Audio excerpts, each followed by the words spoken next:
The Ray Hanania Show is brought to you by the U.S. Arab Radio Network and sponsored by Arab News Newspaper, the Middle East's leading English language publication, with print and online editions in Saudi Arabia, Dubai, France, Japan, Pakistan, England, and the United States. Listen to live radio every Wednesday at 5 p.m. Eastern in Detroit, Washington, D.C., New York, and Ontario, Canada. Or watch the live broadcast on Facebook.com/Arab News. The Ray Hanania Show is rebroadcast in Chicago at 12 noon on Thursday. For more information on the radio stations, live Facebook broadcast, and podcasts, visit ArabNews.com. And now, here's your host, columnist and U.S. Special Correspondent for Arab News, Ray Hanania.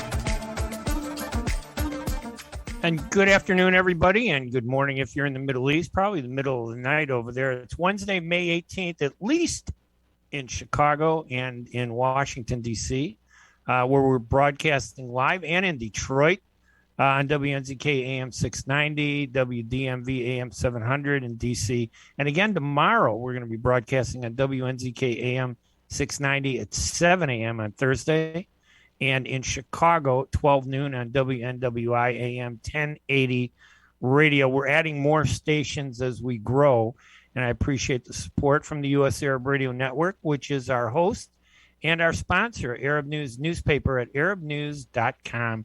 We're broadcasting live also at facebook.com/Arab News, and you can listen online at arabradio.us. I prefer the radio still. Sitting in the car, but that's the only time I listen. We're also going to maybe take some questions later on at 248-557-3300 if you want to call in. But today we got a really important story. We're going to be talking and looking at the recent elections in Lebanon, May 15th. It's been a tumultuous 2 years for Lebanon. The explosion of August 4th, 2020, took the lives of 218 people, injured 7,000, and left 300,000 homeless. And I'm not sure it's been resolved. It's still being investigated, and there's some suspicions and claims as to why it happened, but it had a huge impact on Lebanon and I think on the politics. And then there's the economic crisis that's followed, the uncertain and continued political turmoil all this has brought, and all this has pushed Lebanon into political gridlock, a nation that continues to be governed by a confessional or sectarian division of political office. The head of the state is president. I could go through the whole thing, but I'm going to let my guest do that. With us to help us understand all, because I don't understand it. And I've been covering the Middle East for years. It's probably one of the most complicated Arab countries in the entire Middle East. With us to help us understand all of this is Jean AbiNader, the Vice President for Policy at the American Task Force on Lebanon. He has decades of experience in public affairs, advocacy, international marketing, education and training, and project management in the Arab world. He regularly contributes analysis in a weekly blog hosted by ATFL on current events in Lebanon and the region. I'll tell you, nobody is better to help us than the American Task Force on Lebanon. Jean, we're really honored to have you on the program today. Thank you for joining, and also joining early. We had another guest scheduled. We were going to talk about Michigan politics, but with 18 candidates running in this one district in Michigan, I kind of think you chickened out a little bit. I don't understand, but in all honesty, I'd rather talk with you and about Lebanon. Welcome to the show, Jean. Thank you very much, Ray. It's been quite a while since we've had the opportunity to be together. From the early days when I was there with MAAA, recruiting members for that organization, then with Jim Zogby and AAI. But it's very important to have this discussion because so many of our community are Lebanese or married to Lebanese or have been there. And so there's a great deal of emotional, cultural support for Lebanon and changes in Lebanon. Yeah, you mentioned that it's been a rough 2 years. Actually, it's been before that. Yeah. The whole collapse started with the big demonstrations back in October 17, 2019. And that's where the real movement of change began. And then it was exacerbated by the points that you mentioned, plus COVID. So it's been a real tough time for the Lebanese. And we're really pleased to see the results of the voting by the diaspora Lebanese in response.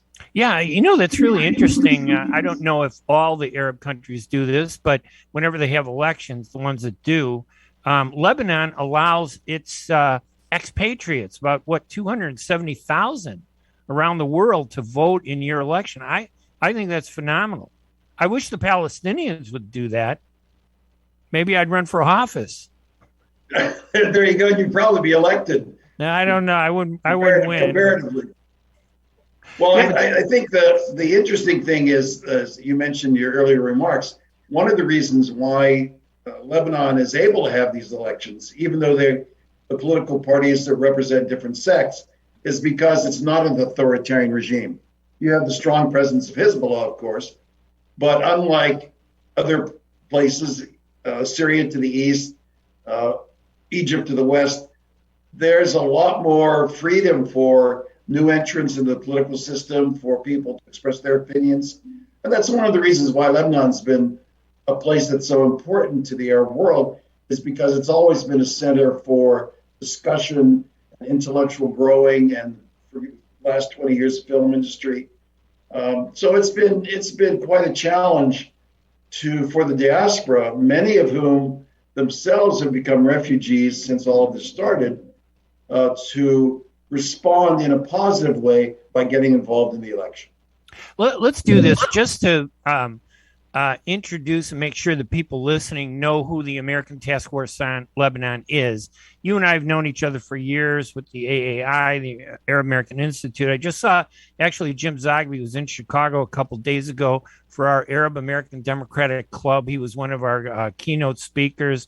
And I think we were at dinner. He mentioned you and a bunch of other people and just brought back memories, because the activism, I think, back in the 70s and 80s and early 90s, I felt was much more cohesive and effective.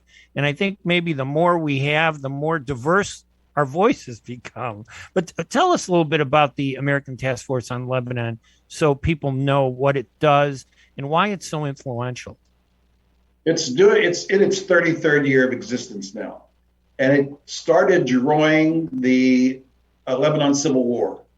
And the reason being that there were so many voices speaking on behalf of Lebanon representing different political factions that it was felt that Lebanese unity needed a united vote among the American diaspora. And so it was started, but it wasn't started as a membership organization as much as a group of professional Lebanese Americans, and this goes back 3 and 4 generations, who felt that they needed to talk to the U.S. government, members of Congress, policymaking community on behalf of Lebanon. And that's where it started. And since then, Peter Tanis was the chairman of the original organization. Tom Nassif was the president. Tanya Rayal was the executive director. It then moved to George Cody and Deep Kimi as the administrative staff. And now Edward Gabriel, former U.S. ambassador to Morocco, also actively involved in the Democratic Club, is the president. And he has been for the last 5 years because of his insights as a diplomat, having been an ambassador. And because of his close ties to the Biden administration, he has been able to move the needle in terms of U.S.-Lebanon relationships. I'm talking in terms of economic assistance, in terms of assistance to the LAF, in terms of actually getting time for Lebanon in this world right now that is full of tension, full of obstruction, and full of declining liberality in terms of how governments are governed, how people are governed. And so it's been important for ATFL to stand for a united Lebanon, a sovereign Lebanon, an independent Lebanon, a Lebanon that rises above its confessional distinctions and really try to unify and act in the interests of Lebanon, not particular sects. And while we're at it, Ray, you can call me Jean because that's really how my name is pronounced. This French Lebanese. And I'm sorry, but you know what? I'm raised American, so my English is completely distorted. Okay, we've lost everything. My whole life, I've been called Jean because that's the way it's spelled. Right. But as I say to people, they only make that mistake once because then I go, oh. Jean AbiNader, Vice President of the American Task Force on Lebanon. So the ATFL has been, especially I'd say over the last 10 or 15 years. And Ed Gabriel is a great guy who's been on our show before. I love talking with him and members of the ATFL. You've been a strong voice, I know, to educate and inform members of Congress, the White House, the State Department. How are things? I'm curious as to how things are today under Biden in comparison to how things were in terms of advocating for Lebanon, and not so much the politics, but is it easier under Biden than it was under Trump? Was it easier before that, under Obama, the Clintons, George H.W. Bush? When was really the Lebanese voice? When did it really have influence, or is that just right now? No, I think it started under Bush 41, then Bush 43, as we refer to them here. They were willing to listen to Lebanon because they needed to have an anchor in the Middle East. And Jordan was there, Lebanon was the other one. And Syria, the conflicts in Syria became a real obstacle to good U.S. relations in the region. But let's be frank, the United States has not really been smart about the Middle East in terms of their politics. Right. They've been trying to pivot out of the region since Obama. The relationships with the Lebanese and other Arab groups have been hard won.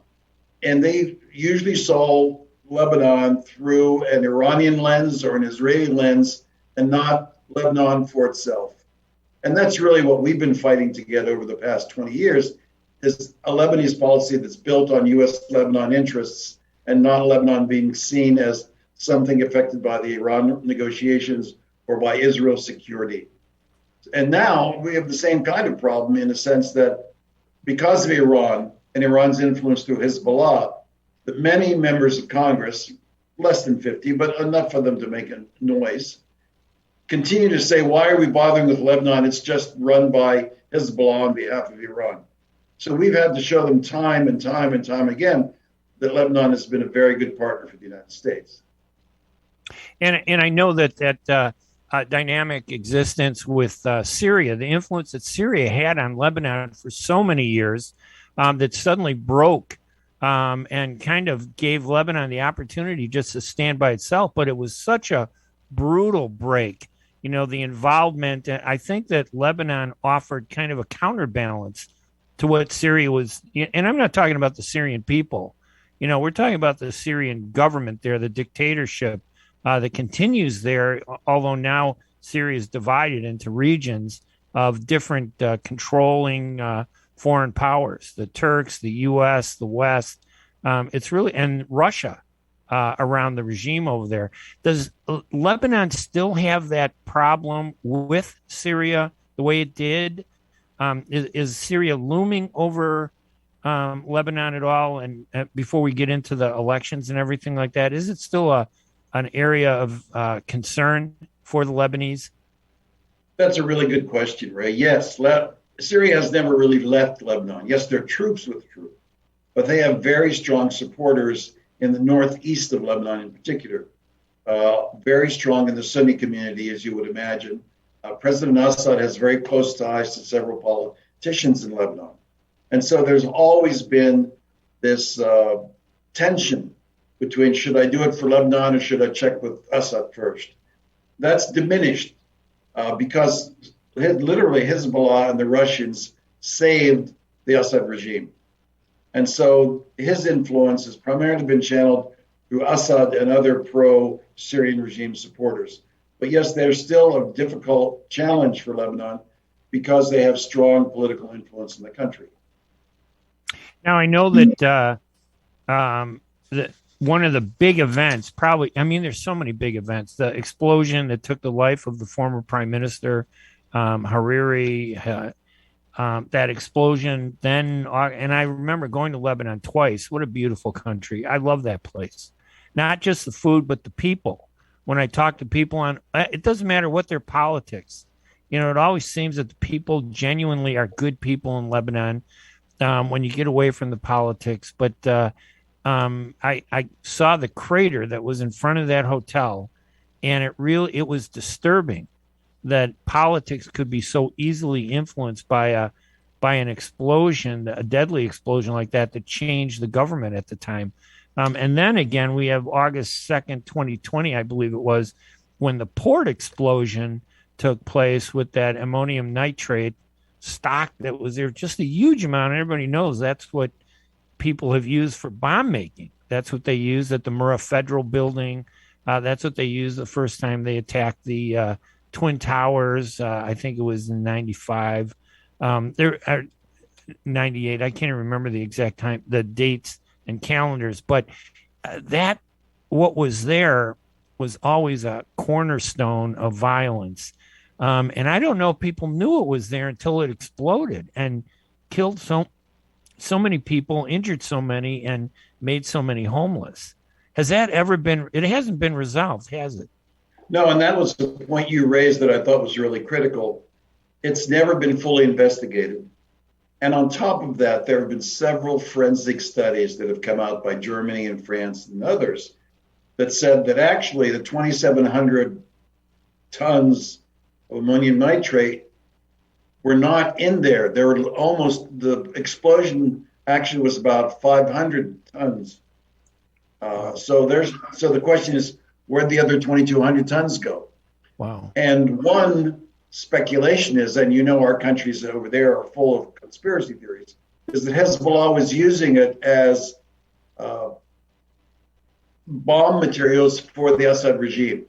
And in fact, that was the stuff in the barrel bombs, was this ammonium nitrate. We don't know the answer, and maybe under this, if we get a new government in Lebanon, the investigation will go forward. But as of now, we still don't know. Two of the ministers who were called in the investigation have been reelected to parliament. This shows you how this has become almost a byproduct of the power politics in Lebanon. There's no full investigation in Lebanon of that bombing. It's a shame that there's no free judiciary in Lebanon anymore. It has become, in many ways, like other Arab countries, in a sense that the judiciary can act when they're permitted to act, as opposed to how they should act. Yeah, and I know that it seemed like they were getting close. It seemed like the judiciary was going to be very independent. There was some hope that investigation would go through, but Hezbollah, and not Hezbollah alone, Hezbollah with partners controlled the government. I think they had just enough seats over the 64, half of the 128 seats in parliament to pick the leaders, to control policy, to influence things. I think, isn't that the hope that this election on May 15th brings, that maybe there's going to be a change now where Hezbollah doesn't have, they only had 13 seats, but with their coalition, they had a huge voice because they were the military arm of this independent of the government and the official military. But I think isn't that what May 15th, the election symbolized now, this hope that there's going to be a change and maybe a new direction? So many of the opposition in the election were articulate, vocal opponents to Hezbollah. The Lebanese Forces, which is now the number one Christian party, a number of independents, a number of people who were former MPs who resigned and then ran again. So there's some real vocal opponents to Hezbollah's militia role. That doesn't mean they don't want Hezbollah to be there, but Hezbollah's got to accept a role as a political force, as a political party, and not insist that its militia be called into action every time they don't agree with the government's opinion on something, which way the government's moving. It doesn't actually have to use it, but just taking over the downtown like they did in 2008, which resulted in the Doha Agreement, which gave them even more importance in running the country from their niche. All of that has fed into a lot of dissatisfaction with the rulers in Lebanon. And that's why I think we had such a reaction, because some people saw this as a referendum on Hezbollah, whereas others saw it as a referendum on the traditional leaders in Lebanon who have allowed the port bombing, who have allowed all of these illegal acts to go on with no recourse in the justice system. It sounds like Lebanon, when I look over the stories and everything, there are like 6 major parties. There are 3 Christian parties, three Muslim parties. Half the seats are Christian, half the seats are Muslim. And then there's a mix between the different parties, with Hezbollah, I think, teaming up with Amal and the Future Movement, if I'm not mistaken. Without that support, though, the big fear is that when Hezbollah doesn't have the power, they turn to violence. And we see an increase in violence, the explosions, the assassinations. Is there some fear that Hezbollah not being in control will lead to that type of period again? I hope they don't, but is there a fear that that could be a direction where politics and the country is headed? There is that fear, and the fear is, how do we set up a government that can function that isn't a provocation to Hezbollah? And that's a real challenge, because the Lebanese forces, now the largest Christian party that will form an anti-Hezbollah coalition, has to do it on more than anti-grounds. They have to be pro-something, and that's my concern, is that the Lebanese forces will see their votes as a mandate to be aggressive and antagonistic toward Hezbollah. That shouldn't be the target. The target should be independent judiciary, complete the investigations, fix the economy, put money back in people's pockets, and diminish corruption. That's what the challenges should be, because that's what the people are tired of. Hezbollah will gradually lose its attraction as it loses its raison d'etre, which is to protect Lebanon against Israel. There's no real role there. Yes, once upon a time they did beat the Israelis in the war in 2006, but that wasn't a real war. I mean, it was a ugly mess, but at the same time, the people who paid the price were the Lebanese. And, that's the other thing Hezbollah has to decide. Are they Lebanese, or are they a force for Iran? That's a big, big issue. And I think that drives people more than the militia. And that is, are you with us as fellow Lebanese, or are you proxies for another government? Just to remind our listeners out there, we are talking with Jean AbiNader, the Vice President for Policy at the American Task Force on Lebanon. And the ATFL is probably the voice in the United States when you want to know what's happening in Lebanon. That members of Congress, I've talked to several this past week, they all point to your organization. If you want to understand the election, you guys are the source here in the U.S. to understand it. And Jean is helping us look back on some of the basics of Lebanon, what's happened over the past decade, and this election that just took place May 15th. Tell us, can you give us a breakdown on what exactly happened? Who was it that lost on the Hezbollah coalition side that now, because the news headlines are saying Hezbollah lost. Hezbollah had the same number of seats. Hezbollah did lose, their coalition lost.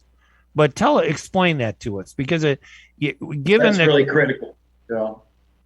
That's really critical, Ray, for people to understand, is that Hezbollah hasn't lost. Its coalition lost. And who lost? Excellent question that you asked. One is Free Patriotic Movement, which is the President Michel Aoun's party, now run by Gibran Bassil. They lost seats. And the biggest losers, of course, were the Sunnis, because they didn't contest the election. A number of Sunni candidates won, which was great. Some pro-Syrian candidates lost. Some outliers who aren't members of any coalition also lost. So what you have is Amal, Hezbollah, the kernel of their 27 seats is intact. So they will look to Marada, they will look to other organizations to join with them in a coalition. But regardless of what happens, and this is a big if Lebanese forces can pull together with the Druze, can pick up with the independents and the anti-traditional leaders, they will have a slim majority in parliament. And it's not adequate to say that there is a coalition, because there isn't. It's going to be shifting all the time. We have to remember that Lebanese forces was part of the traditional power broking in Lebanon. They had a seat at the table. They were getting jobs. They were getting money from the government for projects. They were getting all the kickbacks that they could from their actions in government. But they worked. They worked hard to maintain their core. And so they are definitely a force. But as traditional politicians, like the Druze are who were elected, and some of the Sunni figures, they're still going to be looking for, what do I get out of it? What is it that my being in parliament will give to me so that I can keep my constituency in check by still doling out jobs and opportunities they might not otherwise have. So it's going to be a real fracas to see what kinds of coalitions emerge. I think now coalitions will be more issue-based than they were in the past. Before there was Hezbollah, Amal, and others as the paramount coalition of the March 8th. Now we're going to see what pieces will aggregate around the Lebanese forces and the opposition figures to create new coalitions. But I think they'll change issue to issue. Well, we're going to take a break in a minute, but I want to ask you, and I know we always say we're optimistic, but are you really optimistic moving forward, or is it still a time of uncertainty to see what happens? The latter. It's definitely a time of uncertainty. And we work with really good people. That's one of the reasons why we're getting much better at what we do. We work with the Middle East Institute. We work with other organizations who are really good at the grassroots of what's going on in Lebanon. They help enrich us and give us more and more information so that we can make good recommendations to the U.S. policymakers. And so we think that we're getting a handle on it. But in the next week or two, a number of people will be going to Lebanon to find out firsthand what has changed and what we can look forward to in terms of the days ahead. All right, on with me on the radio, and he's been very gracious. He was going to do the segment 2, but when I lost my guest, he was kind enough to come on early and help us. And honestly, 1 hour is still not enough, Jean, to understand a complex topic like Lebanon and what's happening. But I think it's going to help us go a long way to give people the basics on some of the issues that we're facing. Our guest is Jean AbiNader, the Vice President for Policy at the American Task Force on Lebanon. We're going to take a break in a minute. When we come back, we're going to talk some more about the May 15th elections in Lebanon. I also want to give a plug for our show next week. We're going to look at the USS Liberty, which on June 8th, 1967, was off the coast of Egypt near Israel during the Six-Day War, been raging on for 3 days, when the Israeli military attacked the ship for 90 minutes, killing 34 American soldiers, wounding, I think it was 121. I don't have the numbers in front of me, and disabling the ship, not destroying it, but disabling it. And I'll have 4 of the survivors of that ship who were there when it was attacked, sharing their memories on the 55th anniversary of that attack, which they believe has never been fully investigated. It should be an interesting show next week, so I hope you'll join me. Right now, we're going to take a quick break here at the Ray Hanania Show, and when we come back, we'll continue our discussion on the future of Lebanon, the elections in Lebanon, May 15th, what they mean, what they could mean. We'll also talk about what should the U.S. administration do, what should President Biden do, and the impact that Hezbollah, Iran, and Syria still have on that beautiful country that I hope one day returns to the beauty that it was so many years ago, and reasserts itself in a very positive way. I'm Ray Hanania. We're going to take a quick break. We will be right back right after these messages. ArabNews.com, bringing you breaking news from across the Middle East and the latest on Arabs in America. Get inside the latest headlines with expert analysis and insights at ArabNews.com. Join over 5 million Facebook fans and over 10 million monthly readers. ArabNews.com, news that matters to you. Imagine you're on a train track. Somewhere miles away, a train is headed your way. You can't see it yet, but it's coming. Slowly but surely. If you have prediabetes or you're at risk for type 2 diabetes, you may be on the wrong track, and diabetes could be heading your way. Bit by bit, the danger is getting closer and closer. So should you stay on the track you're on now or move to make a change and reduce your risk? If you have prediabetes or you're at risk for type 2 diabetes, you may qualify for the National Diabetes Prevention Program in your local community. This one-year program could be the ongoing support you need to put you on the right track. Not only did participants lose weight, they cut their risk of type 2 diabetes in half. Ready to get on board for a healthier future?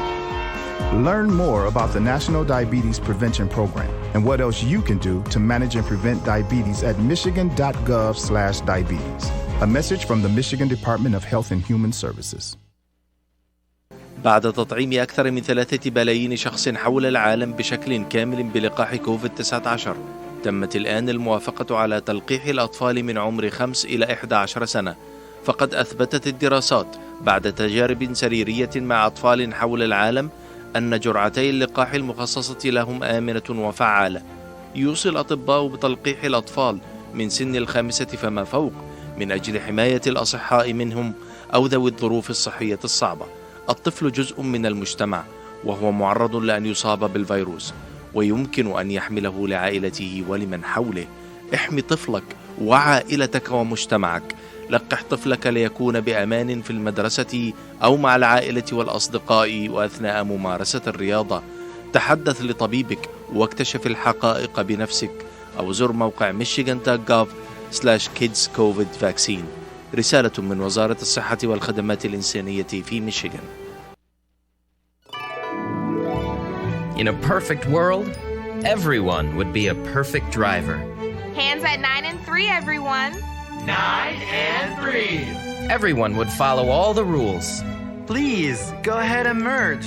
I'll make room. Thank you, fellow driver. And nothing unexpected would ever happen. Even the squirrels would know the right time to safely cross the road. In this perfect world, you wouldn't have to wear a seatbelt. But in case you hadn't noticed, we don't live in a perfect world. About 1,000 people in Michigan die each year in vehicle crashes, and thousands more are injured. Wearing your seatbelt reduces your risk of death in a crash by 45% in a car and by 60% in a pickup truck. So until we find a perfect world to drive in, make our imperfect world safer by buckling up. A message from the Michigan Office of Highway Safety Planning. Are your hands feeling numb? Do you feel pain opening up a jar, turning a key? Are you noticing that your elbow and your shoulder are becoming stiff? Or were you recently injured in your arm? Hello, I'm Dr. Al-Majid Katranji, and at the Katranji Hand Center, which just recently opened down the street from the Somerset Mall, we can provide you with the latest in hand, wrist, elbow, and shoulder care.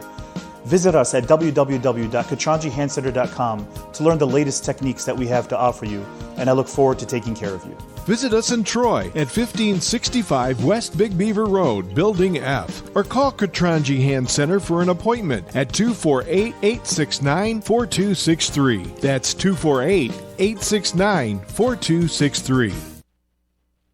The Ray Hanania Show is brought to you by the U.S. Arab Radio Network and sponsored by Arab News Newspaper, the Middle East's leading English language publication, with print and online editions in Saudi Arabia, Dubai, France, Japan, Pakistan, England, and the United States. Listen to live radio every Wednesday at 5 p.m. Eastern in Detroit, Washington, D.C., New York, and Ontario, Canada.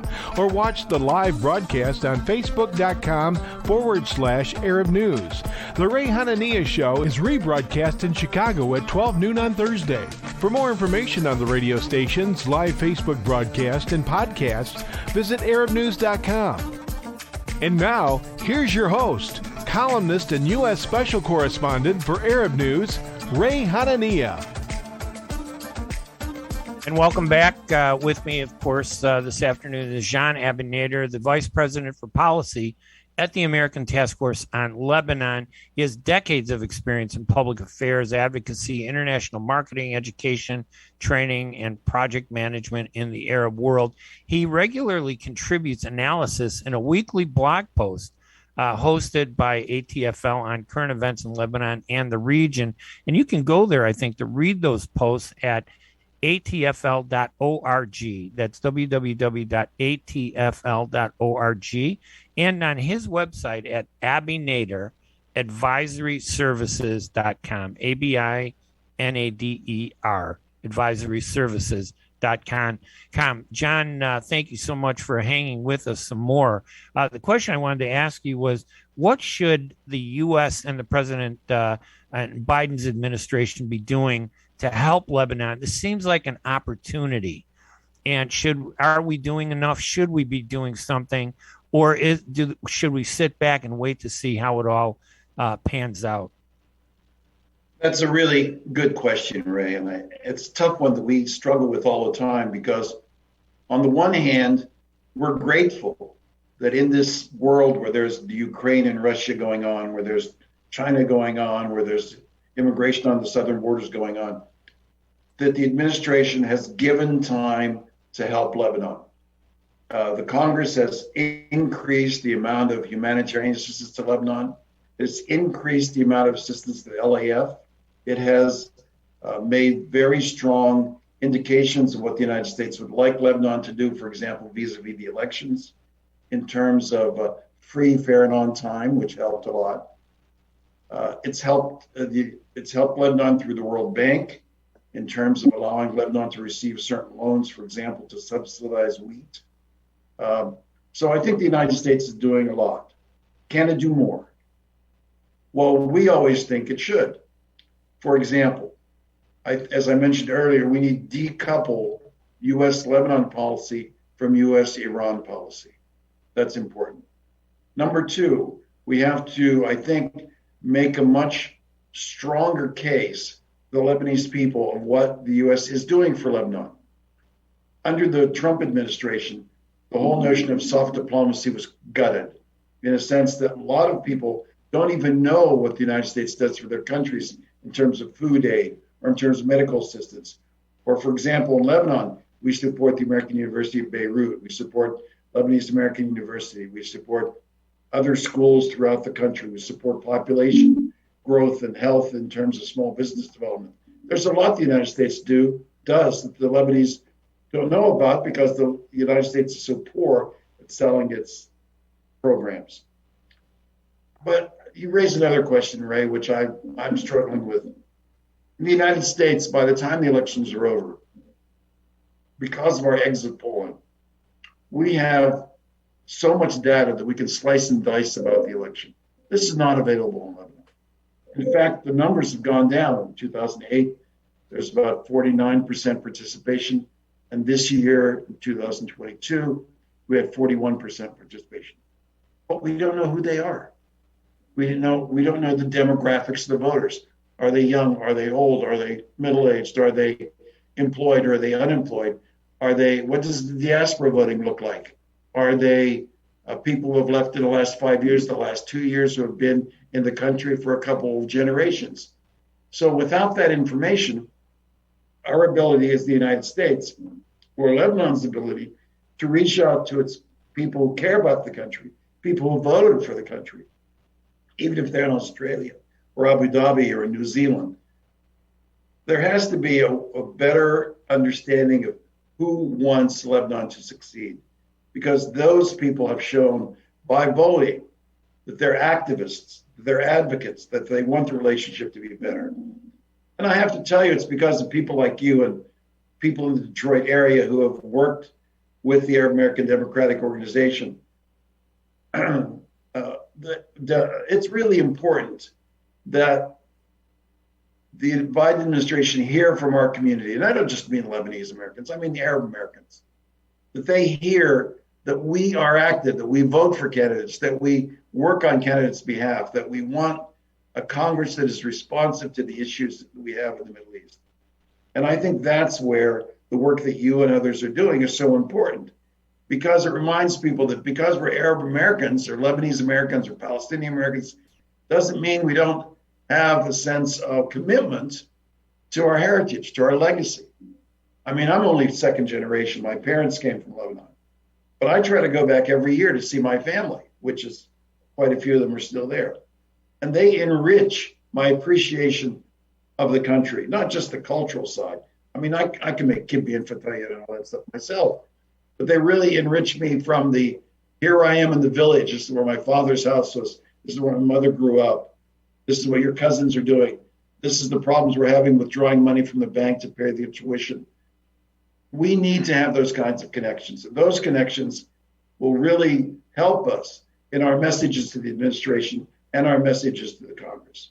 But we can't ignore the fact that as overseas Lebanese or overseas Palestinians, we have a role to play. It may be a small role, just signing a petition or doing memorial service, for example, over this past week.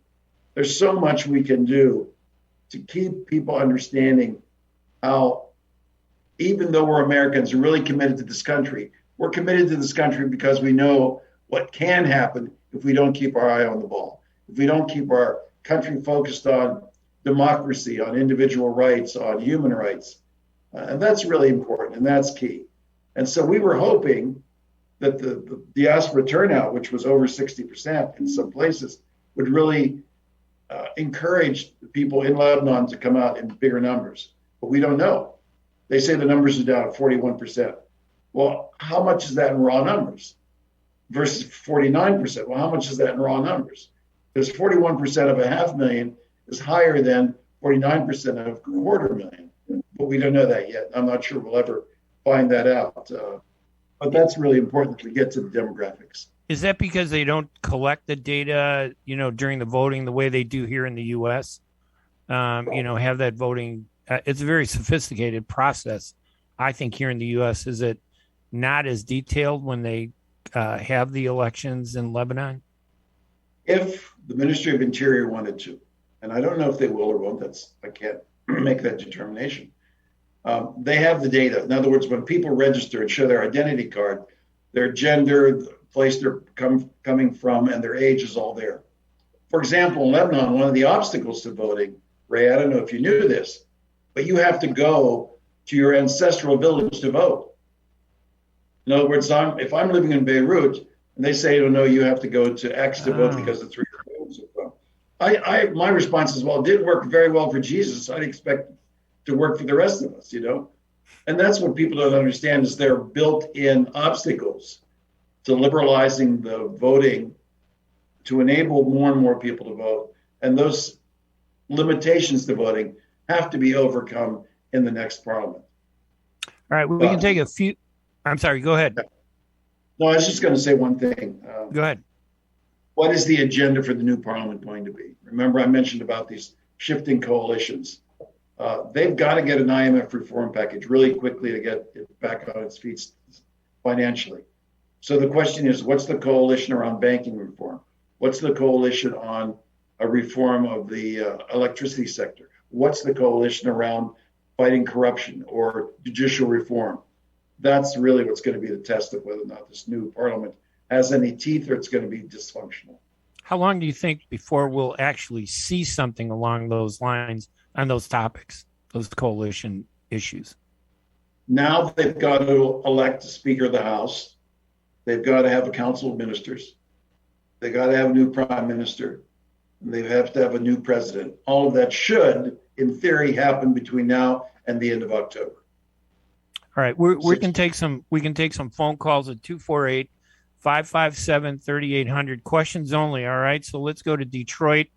Jerry is on the line. Jerry, you're on with Jean AbiNader of the American Task Force on Lebanon. Thank you for calling, Jerry. Thank you, Mr. Ray Hanania, for taking my call. And I say hello to your distinguished guest, Mr. Jean AbiNader. Mr. Jean AbiNader, Najib Habba from Detroit, Michigan. My question is, all the previous American government, and especially the former President of the United States, Donald Trump, they all treat Hezbollah as a terrorist organization.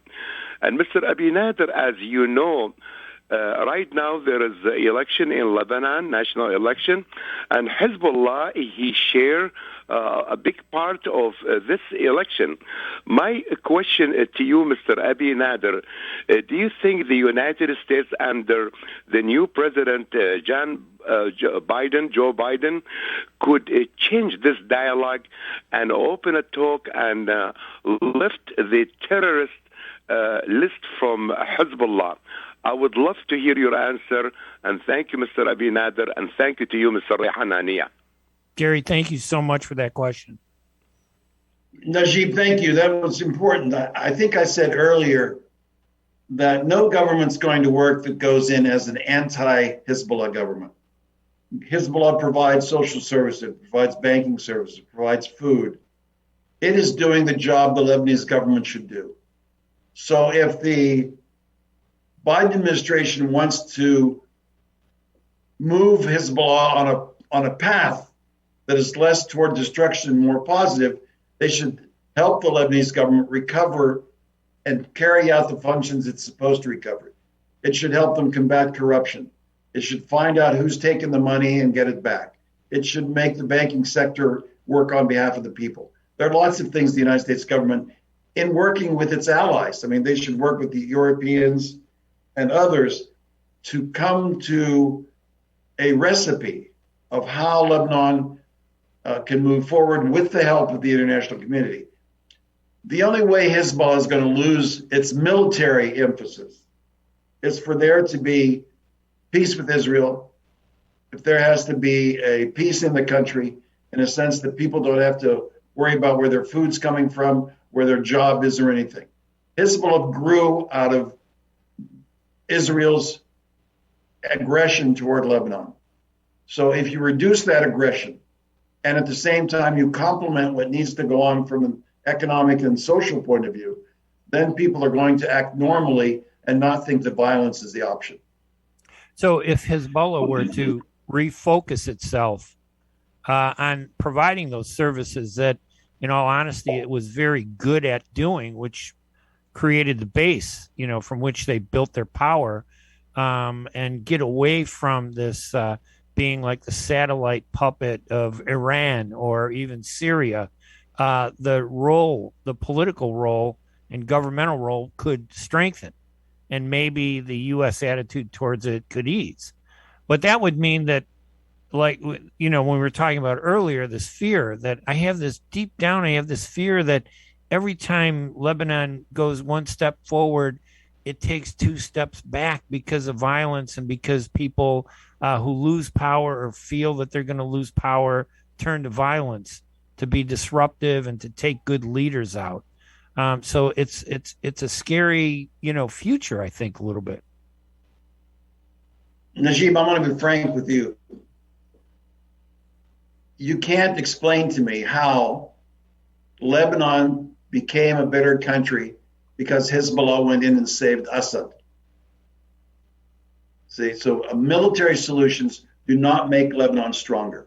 Right. What makes Lebanon stronger is addressing the needs of the people, not the needs of Iran and Syria through Lebanon. Lebanon will always be as weak as Hezbollah is strong, working for Syria and Iran and not for the Lebanese people. So it's really the influence of Iran and Syria that needs to be pushed aside, so Lebanon can focus, and maybe Hezbollah would become a better part of that process. Our number is 248-557-3300. If anybody wants to ask a question, we'd be happy to take those calls. So Biden, I think what you're saying, John, is that the U.S. needs to give Lebanon more support. They need to really kind of step up, take advantage of this election. Whatever the results about Hezbollah, the perception is this is a change. It's different from what's been taking place over the last 4 years. Let's do something with it. I hope they do that. I do too. I mean, there are things it can do. For example, Sheba Farms. Sheba Farms is Syrian. And as long as it's treated as part of Lebanon, it supports the rationale that there should be a military solution with Israel. Let's be frank. Syria tomorrow could overrun the United States. Overrun Lebanon. Israel tomorrow could overrun Lebanon. So what's the LAF's job? Are they just a police force? Well, maybe they'd be better off, but they can't even do that job. They can't stop the smuggling on the border. Why? Because the Lebanese and Syrians who control it are tied into the power system. So let's be frank here. I mean, Lebanon needs to change the way it's been doing business. It needs to move away from corruption. It needs to move away from provocative actions, whether it's toward anyone in the region.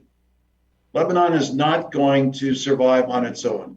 It needs to have good relations with the countries in the region, with the countries in the Gulf, and with the countries in Europe and the United States. So maybe they need to strengthen the Lebanese armed forces then, the LAF. They need to be given more. I mean, and again, maybe I'm wrong, but a lot of people don't look at the LAF as the main military force of Lebanon. They always talk about Hezbollah because of the regional influence they have. But isn't that part of the problem, that the LAF doesn't have that support and perception that it should have? It should have that perception because it has been very effective in terms of counterterrorism. It has been effective in terms of closing down smuggling when it's allowed to. You know, we spend generations here in the United States trying to inculcate in the LAF leadership respect for civilian government control. Civilians give directions to the military. It's the way it is here in our country. Well, what happens when the civilians give the military poor directions or no directions? See, then that's the burden the LAF has. They don't need more weapons. They're not going to engage in a war. They're a defensive force against the counter-terrorists primarily, to counter terrorism. So what they need is the freedom and the direction to work under civilian leadership that is pro-Lebanon and not pro-neutrality or whatever it is. I mean, that's the best way to ensure Lebanon's neutrality, as the patriarch has called for, is to make sure it is the LAF sovereign. And that's what the agreements have all been signed, whether it's a Taif agreement or the Doha agreement. Lebanon's army should be sovereign in the country to protect Lebanese sovereignty. And so how do you do that? Well, you reduce the provocations to other organizations so they reduce their militaristic forces. I mean, we do not want the Lebanese forces, for example, now they're the primary Christian party, to turn back into a militia, which is what they came from. And the only way to do that is to have an effective government. And that's what I'm concerned about, is there's so many things that have to be done in the next 6 months that they'll make it almost impossible for there to have real stability and security in the country. So we should kind of get a sense maybe in the next 6 months whether this movement is going to be positive or whether we're going to be just seeing Lebanon take steps backwards. So we had the election May 15th for the parliament. What's next in terms of, is it an election, or is it the coalition building of a dominant coalition to run the parliament and then select a president, or are there separate elections for president in Lebanon? All the elections go through parliament, except municipal elections. They're coming up soon too, and those will be important to watch and see how particularly the major cities and regions self-govern. With regard to the next steps are elect a Speaker of the House. In other words, is Nabi Aberi going to be resume his position as Speaker of the Parliament, as President, or is someone else going to come in? Well, there are different coalitions that are going to form for that. And so he'll be vying with members of the new Parliament to see what deals he has to make to stay in power. The other side has to decide, one, on who their candidate's going to be, and then they have to figure out what their deals are going to be. And so there's a real issue there on just coming to Speaker of the Parliament. Once you do that, you can do the Council of Ministers and the Prime Minister, and then you do the President. So those are the four major pieces that have to be put into place, all of which will take different sets of coalitions in the Parliament. We're going to be looking. I was going to say we're going to be looking for all of that, but maybe is there anything that I haven't asked you about that you want to bring up in our final few minutes that we have on radio? Well, the most important thing, I think, whether it's people in Detroit or Los Angeles or Houston or anywhere else. We have to keep providing our counterparts in Lebanon with hope. We have to not let them feel that they're adrift. And I don't care which political faction you're from. What I want is for the Lebanese to feel at home in their own country. The fact that so many people have had to leave because of economic conditions, the fact that intimidation continued throughout the election, the fact that people are not sure about whether or not they want to stay in Lebanon once they finish their school, if they can even get through their school. That is, should break our hearts. What we really should focus on is how to bring hope back to the country. What do we need to do as individuals, as members of our community, and as citizens to influence U.S. policy toward Lebanon? And the sooner we have a U.S.-Lebanon policy that is free as much as it can be from U.S.-Iran policy or U.S.-Israel policy, then the better we'll be. For example, the oil and gas deals that have been worked on, they're still being held up. The United States is being technocratic about it and bureaucratic about dotting the I's and crossing the T's. And the Lebanon is way behind other countries in the Eastern Mediterranean with regard to gas exploration and gas exploitation. And as long as that happens, the Lebanon can't even take the right steps. The U.S. has to step up and help them because the Lebanon has a way to go, but it needs technical support, it needs political support. The United States will do this and their allies. Now, I keep talking about the United States, but I really mean the international countries who support Lebanon. They're essential to Lebanon's success, and they're willing to help Lebanon.